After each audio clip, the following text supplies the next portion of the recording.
ఎవడన్నా నిన్ను కొట్టింది వాణ్ణి. మనిషినైతే నేను హ్యాండిల్ చేయలేనురా, దెయ్యర్రా.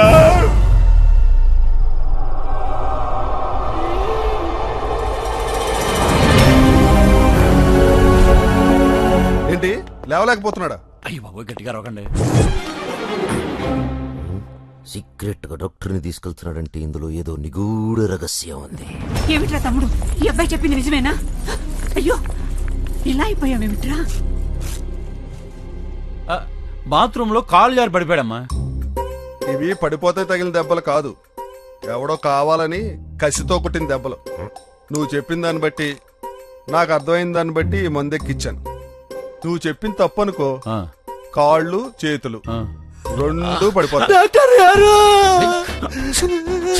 ఆగుసి తప్ప అన్నది కాళ్ళు చేయి పడిపోతే నీకు సంతోషమా? డాక్టర్ గారికి లాయర్ గారికి అబద్ధం చెప్పకూడదు. అన్నను కొట్టింది మనిషి కాదు, ఆ ఫోటోలో ఉన్న దయ్యం. ఆయన మిమ్మల్ని కొట్టారా? నేను అప్పుడే చెప్పాను పత్రాల జోలికి వెళ్ళకండి అని. చూసారా, ఇప్పుడు పీల్చి పిప్పి చేశారు.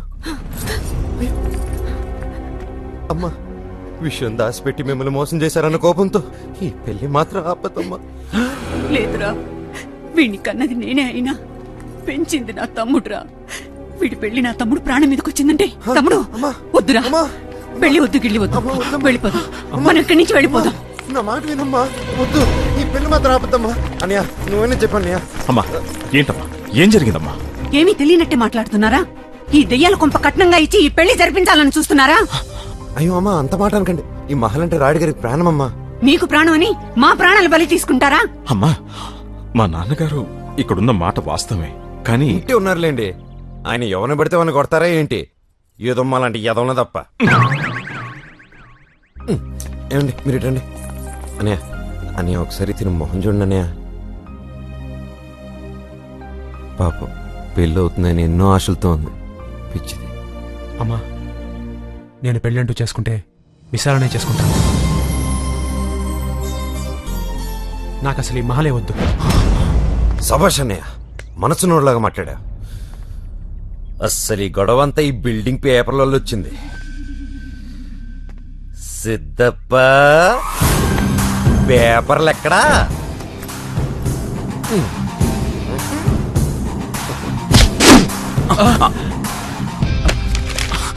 పేపర్ల కోసం ప్రాణాలు వదిలేస్తారా? సరే పదండి పదండి అమ్మా, లోపల పదండి. పదండి అన్న, మీరేం సార్, నేను చూసుకుంటాను.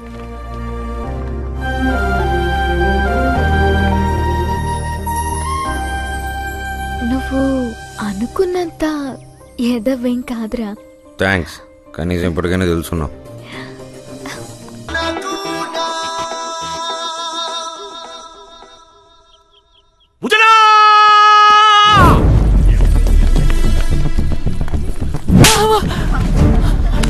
అయ్యో ఏంటి ఆపయ్యా? ఉజ్జనా, దీని వాడకం చూస్తే చేతపడి చేసేదాన్నా లేదు, లేకపోతే నీ మీదకి దయవేటన్నా. ఇలాంటి దాన్ని అసలు మనుషులేనారా మీరు? చేతపడి చేయడానికి వచ్చింది. ఇదిగో చూడు, నెత్తురు కూడు. పచ్చడి మెతుకులు రావే. అది వదిలేండి అమ్మా, లోపలికి వచ్చి పోంచేయండి. అయ్యో పర్వాలేదమ్మా, రండి. నేను గాని లోనికి అడుగు పెడితే ఒక శవం బయటకు వస్తుంది.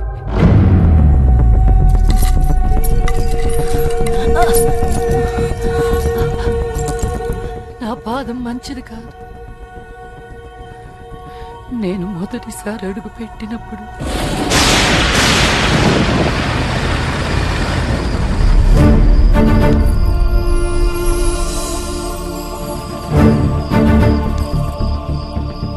అదృష్టవంతురాలివే.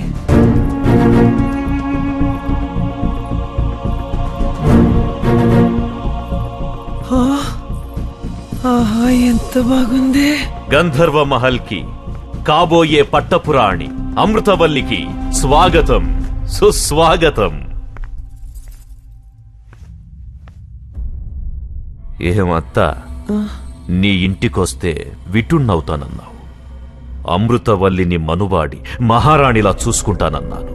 నీకేముంది, మేడలా నిద్దెలా అన్నావు. ఇదిగో మహల్, గంధర్వ మహల్. ఇప్పుడేమంటావు? అల్లుడు గారు అసాధ్యులే, అందుకే మా అమృతం వీరంటే పడి చచ్చిపోతుంది. రా అమృతం, మన ప్రేమ సామ్రాజ్యాన్ని చూపిస్తా. రా, మన పడక గది నుండే చూపిస్తా. మనది కాదు, మీది ఆ పడక గది. జగదంబా, జగదంబా!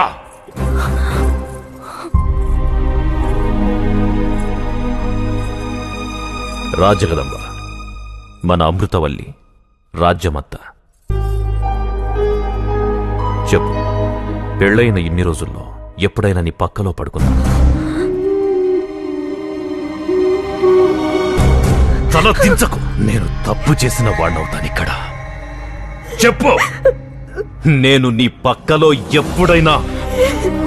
జగదంబ, జగదంబ, జగదంబ! నాకు ఇష్టం లేదు. తాలి కట్టిన భార్య ఉండగా నేను మీ దగ్గరికి వస్తే ఉంపుడుగా తినవుతాను. అది నాకు ఇష్టం లేదు. అమృతం, నేనేం చేసినా నీకోసమే.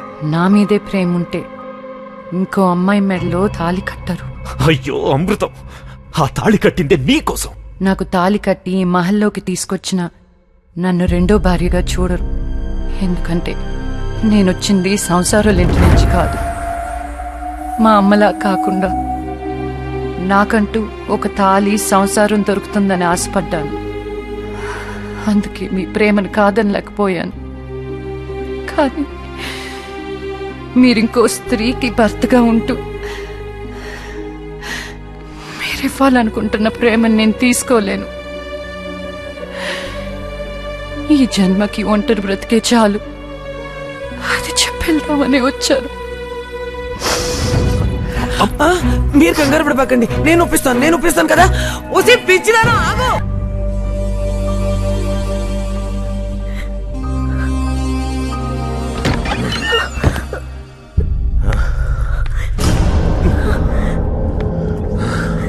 వెళ్ళిపోయింది నా అమృతవల్లి, నన్ను అనుమానించి వెళ్ళిపోయింది.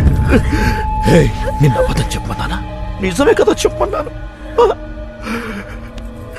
నీతో సుఖాలను అనుభవిస్తున్నాను అనుకుంది. అమృతవల్లి లేని నన్ను చూడు, చూడు. జీవం లేదు, ప్రేతంలా ఉన్నాను. నా ప్రేమ ఓడిపోకూడదు. అమృతవల్లి లేని ఈ బ్రతుకెందుకు? మాకడ్డంగా నీ బ్రతుకెందుకు?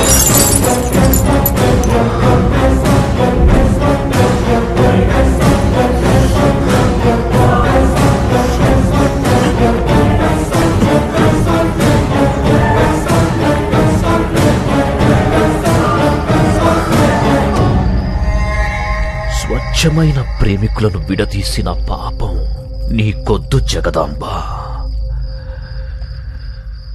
అమృతవల్లికి నాకు పెళ్ళనేది ఆ దేవుడు చేసిన నిర్ణయం కాదు, ఈ ఫణీంద్ర భూపతి చేసిన నిర్ణయం. దానికి అడ్డంగా ఆ దేవుడొచ్చిన వదల్లో.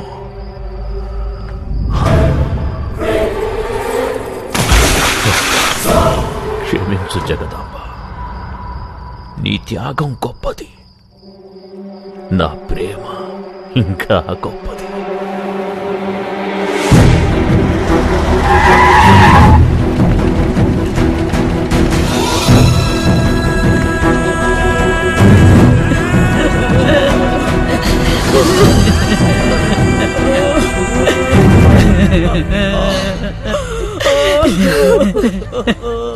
నీ మీదున్న ప్రేమే దాని ప్రాణాలు తీసిందయ్యా.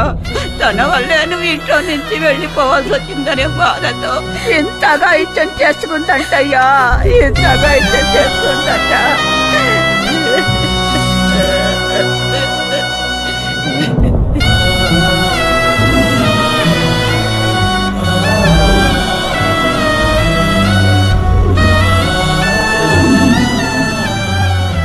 పూర్తి నా మీద ఒట్టే అన్నయ్య. నువ్వు పిలిస్తే కళ్ళు మూసి తెరిచే లోపు నీ ముందుంటాను.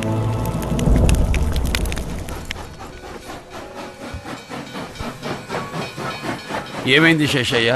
జగదాంబామ్మ అస్థికులు తమరు గంగలో కలిపొచ్చారు. ఇక్కడ గంధర్వమహల్ పరువు గంగలో కలిసిపోయిందయ్యా. శేషయ్య! అవునయ్యా, ఆ భూపతి గంధర్వమహల్లో ఒక వేసి కూతురిని పెళ్లి చేసుకోబోతున్నాడయ్యా. ఇంత అందం ఇచ్చి ఏదో మనసు కూడా పెట్టాడు నీకు. అయినా ఆ అమ్మాయి నీకు మంగళసూత్రమే ఇచ్చిపోయిందే. ఈ హారం వేసుకునేదానికి ఏంటి? నా పుణ్యం నీ అదృష్టం కలిసి వచ్చి మనకు అల్లుడు గారు దొరికారు. అట్ట ఆలోచించకే, అందం పాడవుతుంది.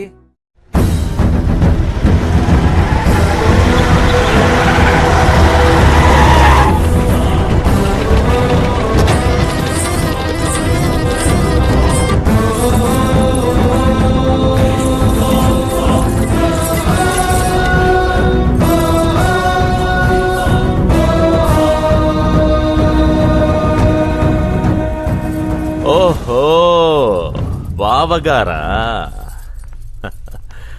కాశీ ప్రయాణం బాగా జరిగిందా? అస్థికలు కలిపిన చేతితో అక్షితలు వేయడం మంచిది కాదని పెళ్లికి పిలవలేదు. అయినా పెద్ద మనసుతో వచ్చారు, సంతోషం. రే, బావగారికి కుర్చీ వేయండ్రా. ఆయన మీకు అక్షంతలేసి ఆశీర్వదించడానికి రాలేదు. ఈ ఇంటి ఆడపడుతు సంవత్సరం అయ్యేంత వరకు ఇక్కడ ఏ శుభకారం జరిగినా ఇంటికి అరిష్టం. అరిష్టమా అంటే? నా పెళ్లి నేను చేసుకుంటే ఇక్కడ స్తంభాలు విరిగిపోతాయా, గోడలు పెచ్చులుడిపోతాయా?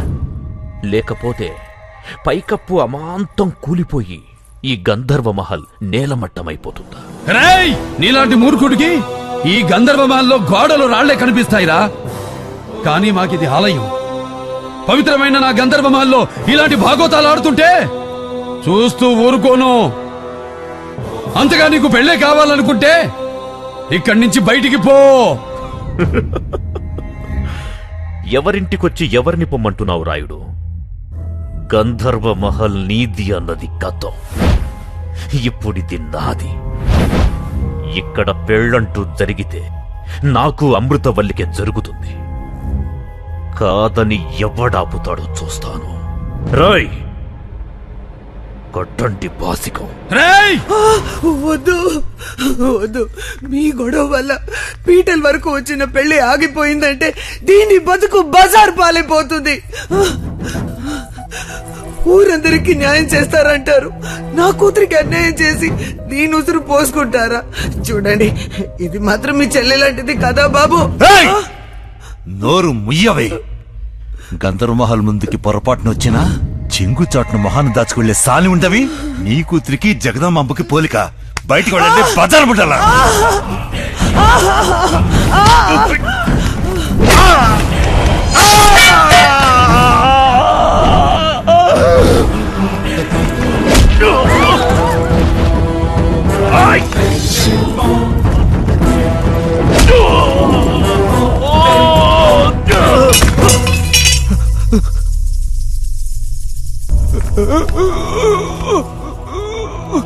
శేషయ్య, శేషయ్య, అయ్యా,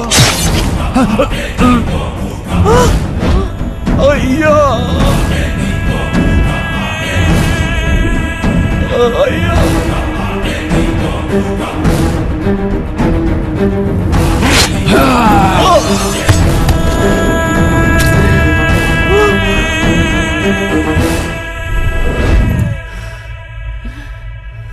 కంగారు పడకమృతం. ఈరోజు మన పెళ్లి. రాజా ఫణీంద్ర భూపతికి, అప్సర కన్య అమృతవల్లికి గంధర్వమహల్లో వైభవంగా పెళ్లి జరుగుతుంటే అడ్డొస్తాడా వీడు? జాగ్రత్త అమృతం. నిన్ను అపురూపంగా ప్రతిష్ఠించుకుందామనుకుంటే వీడి చెల్లెలడ్డొచ్చింది. దాన్ని చంపేశాను. మన మధ్య ఎవడడ్డొచ్చినా చంపేస్తాను.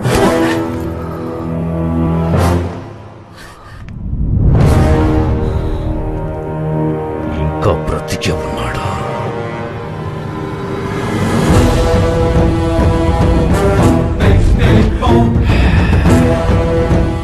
భయపడకమృతం.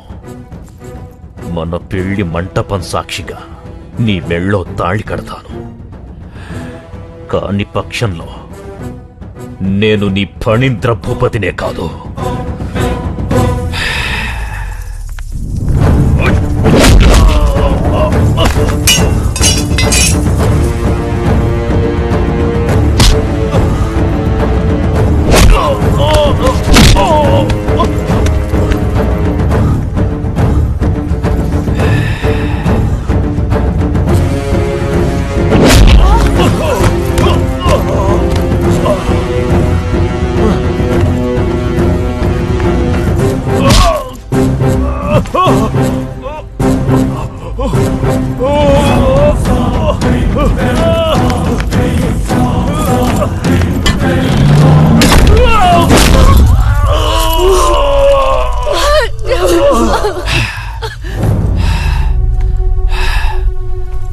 ఆస్తులు అంతస్తుల కోసం బంధాల్ని బంధుత్వాల్ని తుంచేస్తారా? సాహసానికి పౌరుషానికి నిలయమైన ఈ గంధర్వ మహల్ సింహద్వారం మీద ప్రమాణం చేసి చెప్తున్నా, ఎవడైనా సరే ఎప్పుడైనా సరే పొరపాటును కూడా నోరు జారి ఈ గంధర్వ మహల్ నాది అన్నారో ఎవడికైనా ఇదే గతి.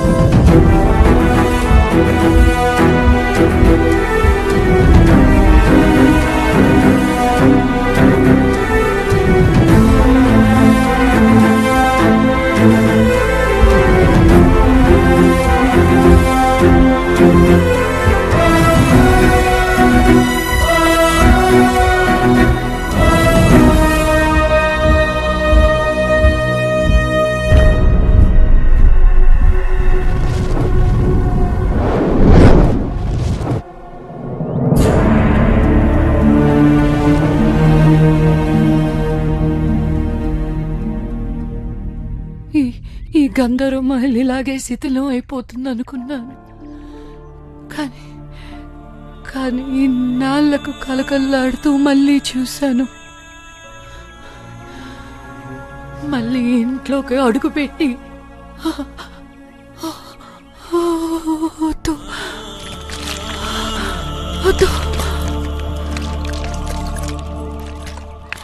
అన్నా, ఇక్కడ మనం అనుకున్న దానికంటే చాలా పెద్ద విషయమే ఉందన్నా.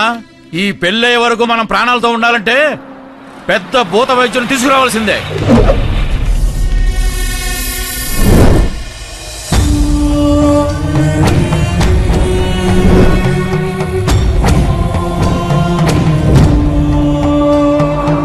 నాలుగు దశాబ్దాల క్రితం ఇక్కడ 3 అకాల మరణాలు సంభవించాయి.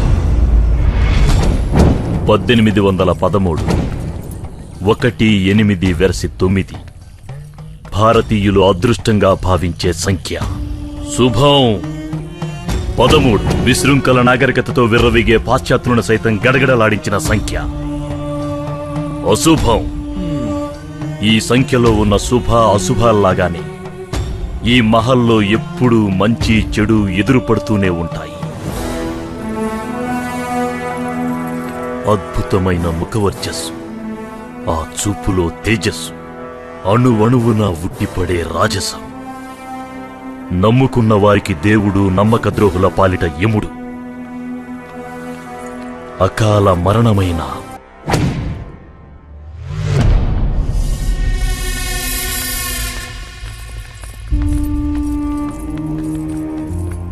స్వామి, మీతో మాట్లాడడానికి వచ్చాను.